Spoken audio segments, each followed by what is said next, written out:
Ele menciona claramente comida, bebida, festa. Aí ele fala de sábados e diz, ninguém julgue vocês por isso. Se esse é o mandamento que passou para o Novo Testamento, Paulo vai dizer, ó, se você não está obedecendo, ninguém te julga. É quase a mesma coisa que ele falou, ó, se você andou matando alguém por aí, ninguém te julga, você está na liberdade. Como é que ele falaria uma coisa dessa? E ele diz, ninguém te julgue, porque ele não está tratando como mandamento da nova aliança. Ele está tratando como uma sombra de bens vindouros. Aliás, Hebreus 10:1 diz a mesma coisa. A lei não tem imagem exata das coisas, e sim a sombra de bens vindouros. Era um ano sem esforço ou trabalho. E aqui nós precisamos entender algo. Quando você vem para o Antigo Testamento, mesmo antes da lei de Moisés, você percebe já na criação que durante 6 dias, não vou gastar tempo discutindo isso aqui, mas não consigo de forma alguma dizer que esses dias são dias de 24 horas. Nos primeiros 3 dias não existe sol e lua, não existe ciclo de 24 horas, vão ser criados a partir do 4º. A palavra ali traduzida dia é período de tempo. Mas depois dos 6 dias da criação, o 7º Deus descansou. E a Bíblia diz que esse 7º dia também não terminou, que nós vamos entrar no descanso de Deus, que ele dura até hoje. Portanto, se pelo menos 4 dos 7 dias não são de 24 horas, eu não vejo necessidade nenhuma de brigar por uma tentativa de dizer que são de 24 horas. Mas a verdade é que Deus pega um de 7 e ele diz, isso aqui está santificado para o descanso. Depois, na lei de Moisés, isso é incorporado no decálogo, nos 10 mandamentos, e se torna um dos principais mandamentos. 6 dias você trabalha, ao 7º você descansa. Deus nunca limitou o sábado só aos dias semanais. 6 anos se cultiva a terra, no 7º ano se descansa. Agora a pergunta é, no Novo Testamento, na Nova Aliança, no tempo que nós vivemos hoje, debaixo da obra de Cristo, o sábado ainda é uma ordenança a ser guardada? Isso tem gerado muita discussão no meio teológico.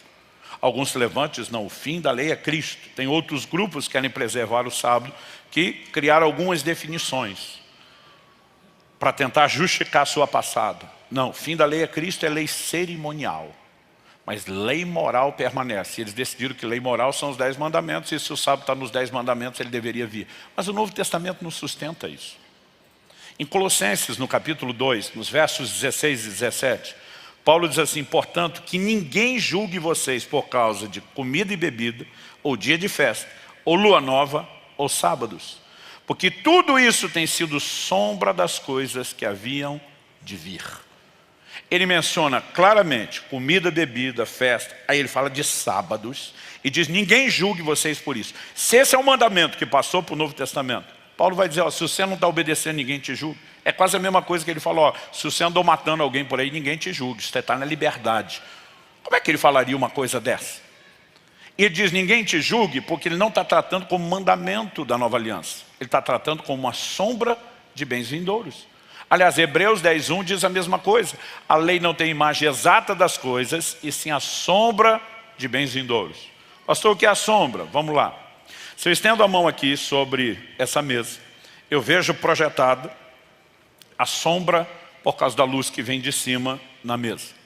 Quando eu olho para a sombra que está ali na mesa, ela tem a mesma quantidade de dedos que tem na minha mão, ela tem a mesma disposição, o dedão está para o mesmo lado na mão e na sombra, o dedo mindinho está no mesmo lado na mão e na sombra. Mas apesar de muito similar, a pergunta é a imagem exata? Não. Porque a sombra é uma superfície lisa, 2D. A mão é 3D, tem o redondinho dos dedos. Na sombra não tem a cor da pele, não tem a textura da pele, mas é parecido e muito. E quando eu olho para a minha mão e para a sombra, eu conecto uma coisa com a outra na hora. Por quê? Por 2 motivos. Primeiro, os 2 estão no meu campo de visão. Segundo, mesmo se a mão saísse do campo de visão, a sombra ainda poderia ser reconhecida, porque é um objeto. É uma figura conhecida, está na minha mente. Então eu olho só a sombra sem ver a mão, eu já associei aquilo que eu conheço. Agora pergunta, se em vez da mão, fora do campo de visão, fosse um objeto desconhecido projetando a sombra, você conseguiria entender o que é a sombra? Não. Quando é que você entenderia a sombra?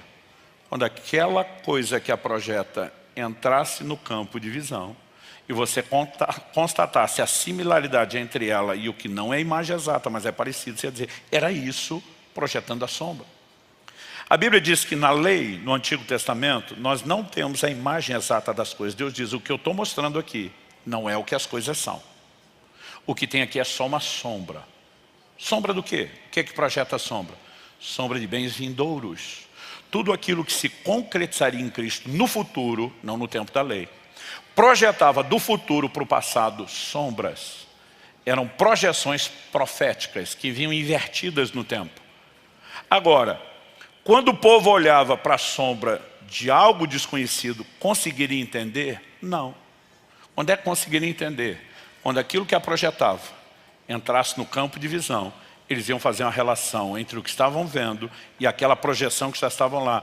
Ia dizer, era isso. A Bíblia está dizendo que o sábado é sombra de um bem vindouro. O que a Bíblia está falando? O sábado figura, entre outras coisas, uma manifestação da graça de Deus. E nós precisamos entender a perspectiva disso no Novo Testamento.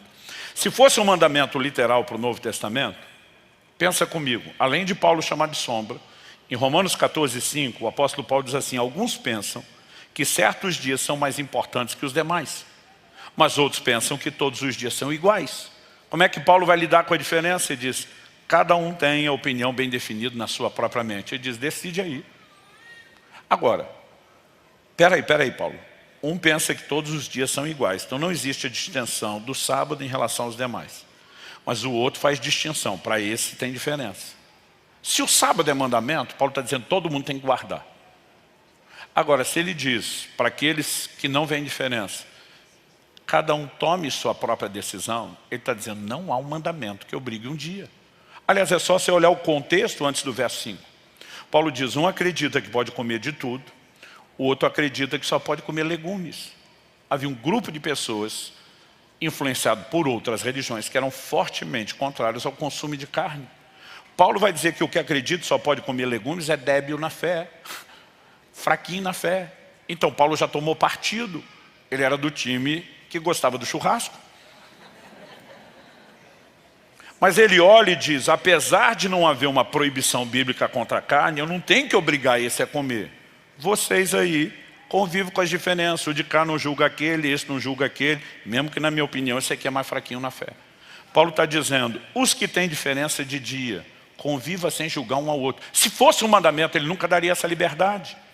Em Gálatas, no capítulo 4, nos versos 10 e 11, o apóstolo Paulo diz assim, vocês guardam dias, meses, tempos e anos.